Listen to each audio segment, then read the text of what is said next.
Hello and welcome to another episode of What Happened Here. Today we're on the bridge of AughnagCapaill, which lies right on the border of the modern day parish of Clobán and Courtnacuddy. Now, in official document over the years, this place has been called a variety of names.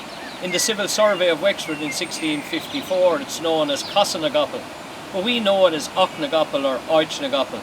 But either way, the place name is the same, the place of the horses or the ford of the horses. In his book The Banks of the Boro, written in 1867, Patrick Kennedy describes this place when he was here in 1817. He said, "I came to the bridge of AughnagCapaill and then up the shady road to the cross of Coolat. How gladly would I look again on that view. On the river banks beyond the bridge rose lofty oak, ash and elm trees with the sunlight streaming through the foliage on the surface of the river." Indeed, it hasn't lost any of its charm or its beauty, but even a place as tranquil and as beautiful as this does not escape the events of history. Local folklore has it that King James II, on his retreat from the Battle of the Boyne, crossed here on his way to Duncannon to escape Ireland, having spent the night in the nearby Ballybor Castle. There's no real documentation to substantiate that, but the folklore is mentioned in different historical articles.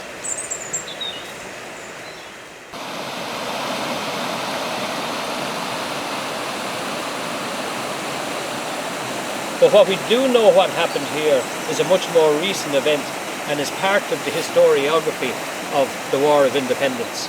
In the beginning of 1921, Ireland was under martial law, and in June 1921, the Free Press newspaper recorded that all the main roads leading to Enniscorthy were rendered impassable. A large trench had been dug across the road at Rostrate, and trees had been fallen in many locations to block roads. This area, as with all parts of the country, was in a state of turmoil. The IRA had formed the country into brigades, with local parish units forming companies within that structure. Rathmuir was A Company, 2nd Battalion North Wexford Brigade, and during the period from April 1921 until the 11th of July 1921, when the Anglo-Irish truce was signed, they were busy in this area, falling trees to block roads, getting provisions and supporting any active service units that were in the area. On one summer's evening, volunteers lay in wait here at AughnagCapaill for an RIC patrol that was due to pass this way, presumably from the barracks in Clonroach. When the patrol passed by, the volunteers ambushed them. Now, there's no reports of any casualties of the ambush in the military archives, but 5 volunteers were arrested the next day for their part in the action.